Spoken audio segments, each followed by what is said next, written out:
What's up, guys? Got a quick project today for the Supra. Hopefully it goes quick because I got a birthday party I want to take this thing to later, even though it's filthy. But so anyways, quick project, LS swap. We're gonna throw this in the car real quick. Obviously kidding. But what I had happen was, this was my fuel pump mount on the hanger, and it obviously wasn't as fuel safe as it said it was. So I have this one to try out, and it's supposedly a lot more fuel safe than that one, a lot more chemical safe. So I found that when trying to find fuel issues after Tanacross and before the last event, I just Adele clamped it to the hanger because the new mount didn't come in on time. So right now, today, we're gonna drop the fuel tank and pull the hanger and hopefully put that new one on. Maybe give it a hose clamp around it just in case. But I just had the tank dropped the other day to do that Adele clamp before Sunday's event, so I'll take you guys along to see how easy I made it to pull my tank. Alright, so in the trunk,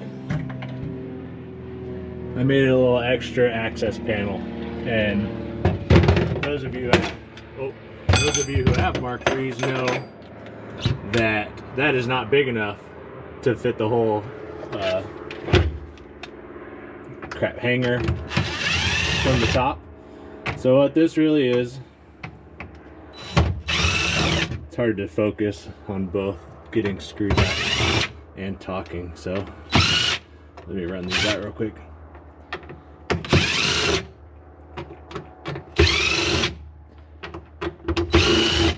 So all this is really is just a little access to disconnect the fuel pump wiring wise. So just to get the wires off and then also get the lines off, because obviously AN lines here. So instead of having to drop the tank and then deal with that, I can just do it right here, undo the lines, and then I don't have to worry about lines being in the way when I drop the tank. So that makes it pretty easy, in my opinion. Sorry if you hear me out of breath, I've got some respiratory things going on. I'm not just fat. But so anyways, we'll disconnect these lines, and then once these are disconnected, so these disconnected, I like to just put something underneath them so they stay up in place and I don't have to fish them back up through. As you can see, one of the lines has a yellow tape mark on it, and it actually has that all the way up. So no matter where I'm at on the fuel line, I can see that I taped the return. So any line that has tape on it underneath, I know is a return line. So now everything's disconnected here. Now I just have to remove the 4 screws around the fuel filler neck, as well as the cap for now, because the ring has to come off around that.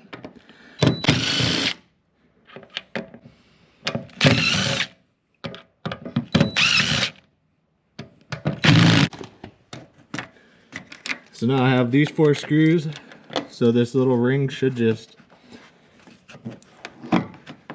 pop off from the car and then pop off from around the filler neck, just like that.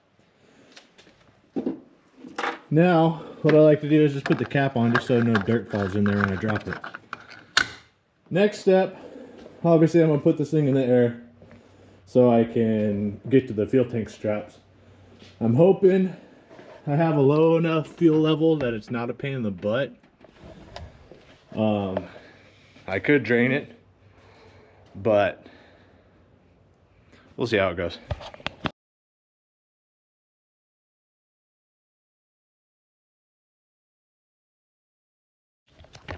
Alright, so the next step to pulling one of these tanks is getting this little shield off. So you got one bolt here, and then my bolt over here the top side actually broke. So basically the top side is just a clamping nut now. This should be part of this guard.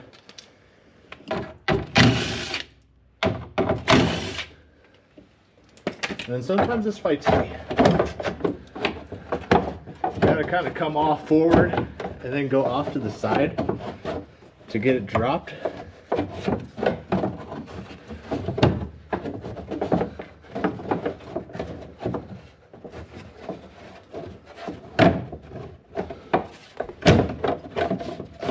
Because, oh come on, because this little guy goes around the strap, so you got to move it over enough for that to come down. You could probably drop the tank with it once you remove it so you could get the straps down, but I like to just get it all out of the way right here. Obviously I do have a tank drain, so if this is too crazy coming out, I might drain it and then put it back in, but I don't anticipate that happening. So now, let me get the jack underneath this guy. Probably a block of wood too.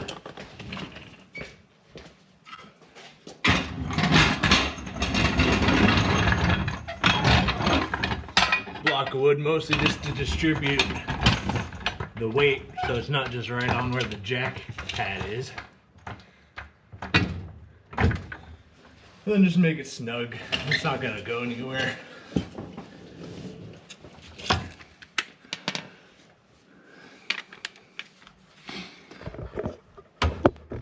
So now I'll get the strap bolt nuts.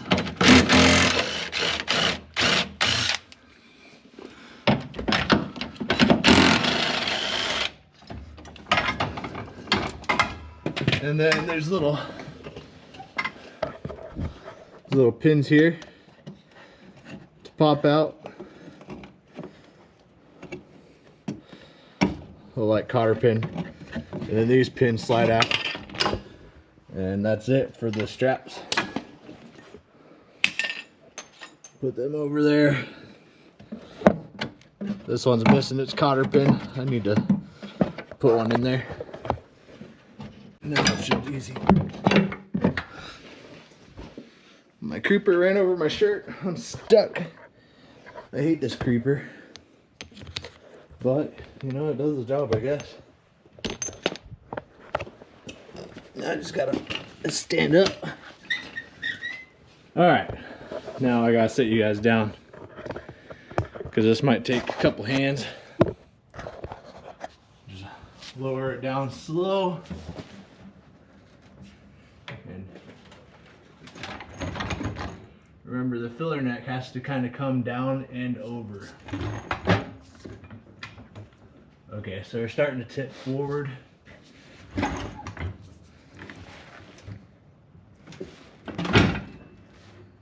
And it's just a fuel filler neck catching up. I think we're catching on that heat shield right there. Yep, all right.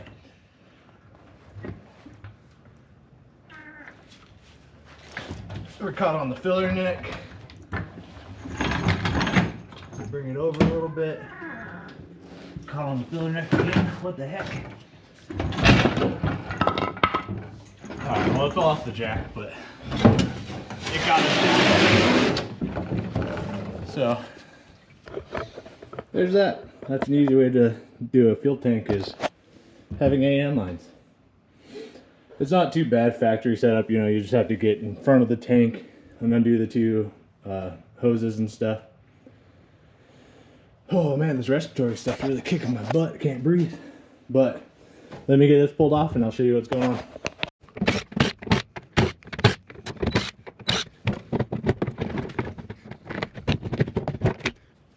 Alright, so here you can see the Adele clamp I put on to hold it in place. It seemed to work alright. It obviously spun a little bit. The sock was not facing that direction. But let me show you how it's supposed to be.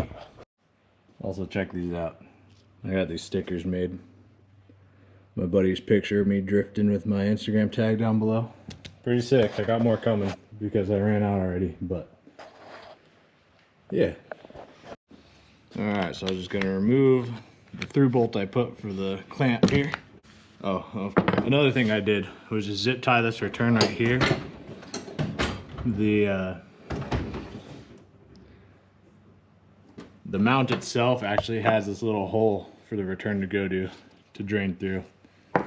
But obviously without that mount, had to do something with the return just so it wasn't splashing and aerating the fuel. So I just zip tied it to there for my best chance of survival.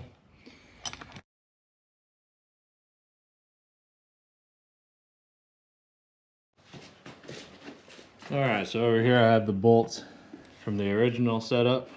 And we will just through bolt this how it's supposed to be. Light hole.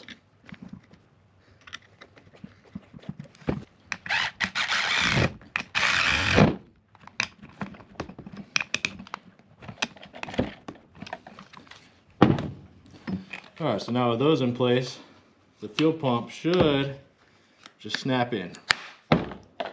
Just like that. This actually holds in really tight. That's pretty nice. But I do believe I should have this fuel pump turned a little bit. So I'm just gonna lightly grab it and turn. Because I do believe that the sock is supposed to face outward like that. Could be wrong, but either way, the sock is going to be in fuel. It's going to hold perfectly fine. This is the return I was talking about. It just goes right into this little slot. This is an SR Fab Mark III fuel pump hanger. And the first bit, or it was one of the early productions, and this was supposed to be fuel safe. So he was having some issues with these not being fuel safe. So that's why he updated the material here. But just because I've had an issue already, I'm gonna see if I can get an extra hose clamp around there. Let's see if this one's big enough here. Looks like it's gonna be. It's a little dirty. Let me just wipe it real quick. Going in the fuel tank, so obviously don't want to just introduce a whole bunch of extra unnecessary dirt to the fuel tank.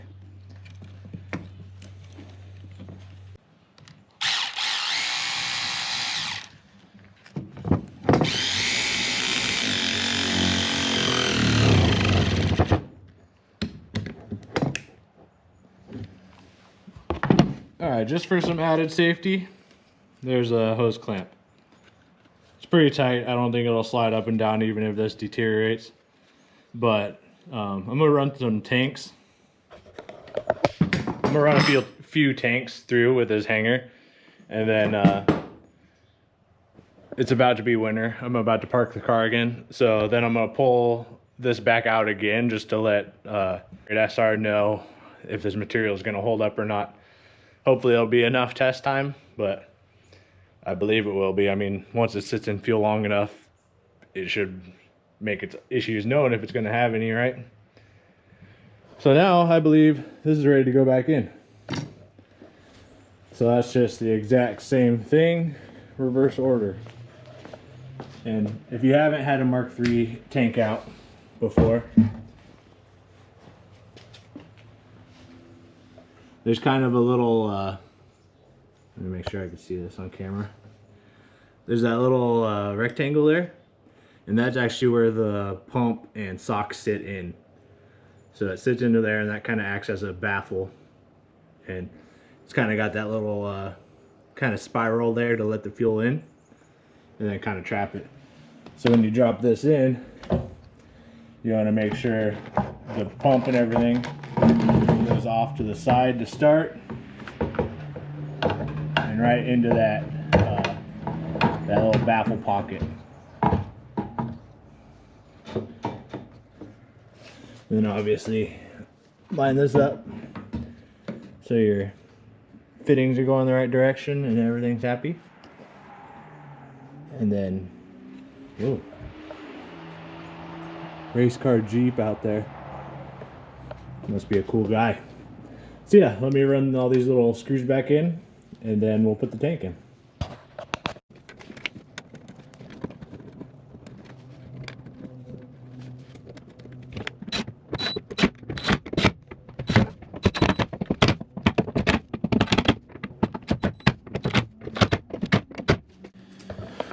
Alright, so it's all screwed on, and now the fun part of getting it back in. Getting it down's easier because obviously if it falls, then hey, it's out. Getting it in, obviously you gotta play a little more of a balancing act. But it's not too bad, especially if it's mostly empty or completely empty. If you're smart, unlike me, you just drain the tank and then drop it and it's nothing. But I like to live a little exciting.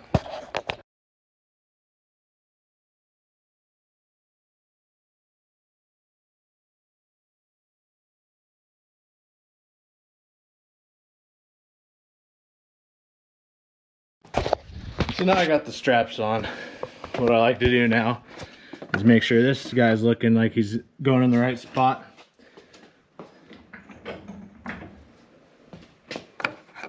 Looking pretty good. I think that might be about it. So before I tighten the straps, I want to throw this guy on.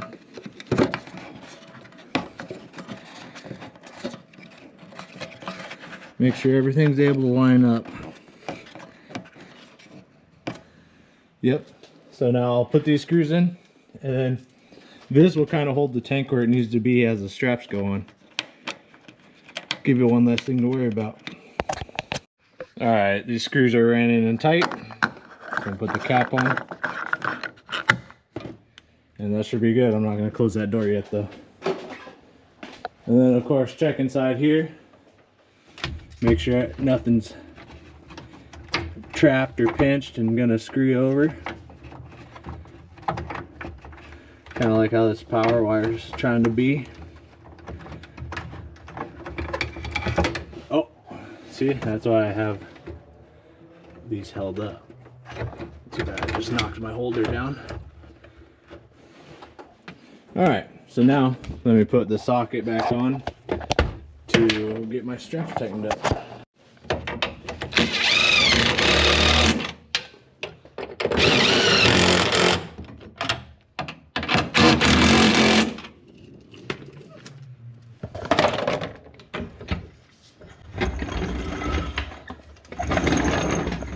Alright, now tank is back in. Now I get to fight this shield back on.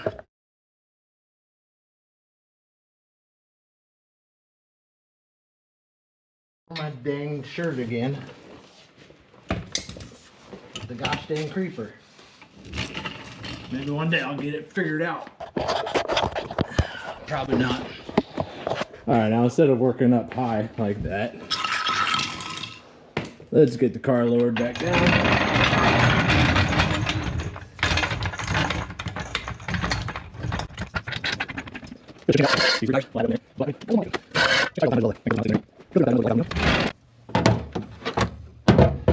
Alright, let's get these. Oh, it's alright, I can't go far. These fittings are really pretty close. So you just do one at a time. Do whichever one you can get the. Am I just blocking the camera? Do whichever one you can get the wrench on first. And because otherwise the other line will be in the way. I don't know if what I just said made sense or not, but I ain't gonna correct it. And they're AN fittings, you know, you don't have to super over tighten them. Just get them tight, you know. You don't have anything to crush. It's a nice taper, so you just snug them and then give them a little run it on by hand. Snug. A little bit of Alright, now since I was trying to do it all one-handed, pull the wire out of this. So I'm gonna try and fix that pin real quick. Alright, so I was able to get that pin out and it wasn't crimped very well. So, I mean, that's not ideal, but thankfully it was easy enough to open back up a little bit, stick the wire through, then use my good crimpers to fix that. So now I'll just push this back in the connector and button all this back up.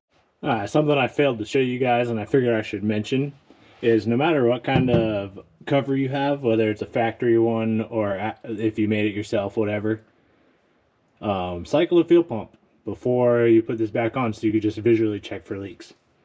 I mean, if the leak's bad enough, it's gonna drip on the floor, but sometimes you could have just a little bit of leak at the fittings. So make sure you prime your system before you put the cover back on. I should have showed that, but I wasn't thinking, so I mentioned it instead. Alright, that's all buttoned up. Fuel tank is reinstalled. Now I can go get fuel again. I just realized something. So some of you may have noticed a while ago, before I did, that I did not take this cover off and disconnect my fuel pressure, or not fuel pressure, my fuel level sending unit. And luckily, it doesn't seem to have been damaged. I don't know if I just didn't snap it in all the way, or if it's just old enough to pop apart without pulling wires out of it. But I think I got lucky there because this just reconnected and didn't have any issues. So I'm gonna blame sick brain on this one. Don't forget to disconnect your fuel level sending unit before you drop your tank. Because I got lucky. You guys might have wires pulled out of the pins just like I had for the power. And now I feel like I'm a little ghetto. But hey, while I have it off, let's key cycle. You can hear the fuel pressure build. Let's key cycle again. Alright, it definitely built pressure, but let's go one more time.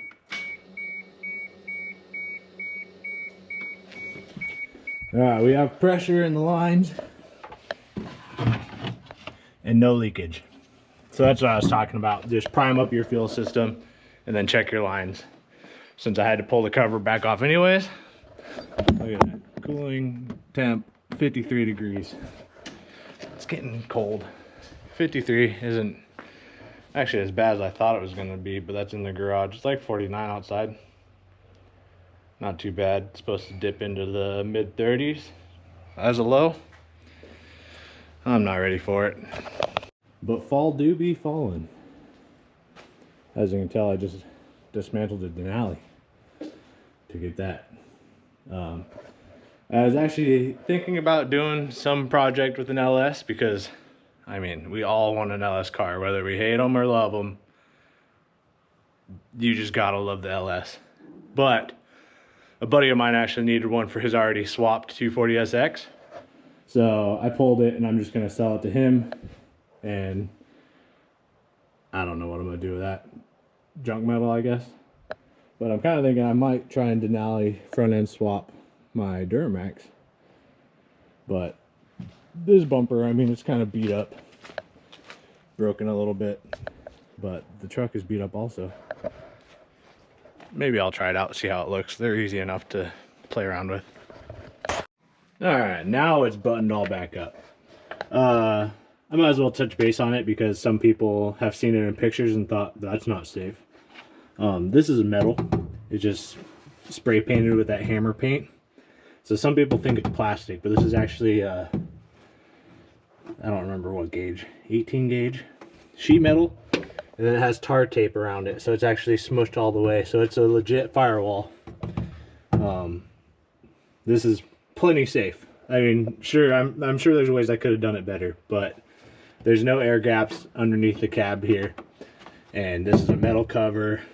Everything's safe. So now one more thing I want to touch base on is SR Fab makes really good parts. Don't let this one, if you're new to SR Fab, if you have a Mark III Supra, you're not new to SR Fab. But don't let this deter you or think differently of their stuff. He sent me the sheet of what this was made out of, and it is totally supposed to be fuel safe. These early ones were just a fluke. Something weird happened. Maybe the material wasn't all what it said it was for the printer. But if you did buy an early one, check it. If it's like this, contact them, and super easy to do. A great customer service. He just up and sent me a new one. I didn't have to pay shipping or anything. So good company to do business with, especially if they do their customer service like that, because that's awesome. You don't get, I mean, he could have just said, oh, yeah, that was crap, you got to buy this one, which obviously wouldn't be the best way to do business, but I mean, some people are like that. But anyways, I mean, we might as well fire her up, right? She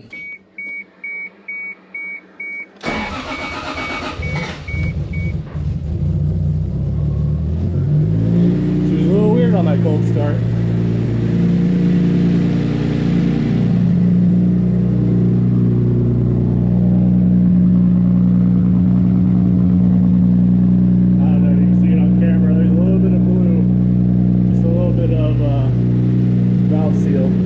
I think that's something I'll do this winter.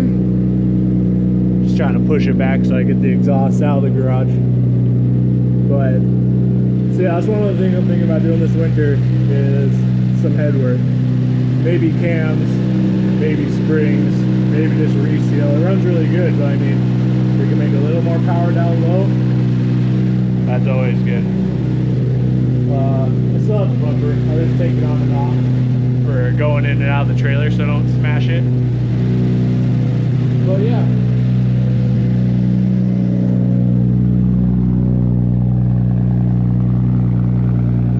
It's on cold high idle right now. It's not always that loud. But I think that's gonna do it for this little video. Yeah, a little getting back into working on the car and recording it. So we'll let me know what you think. Like, comment, subscribe. Tell me I'm an idiot for doing things how I did it. Tell me I'm smart for doing things how I did it. I don't know. Just talk to me. All right. Thanks, guys.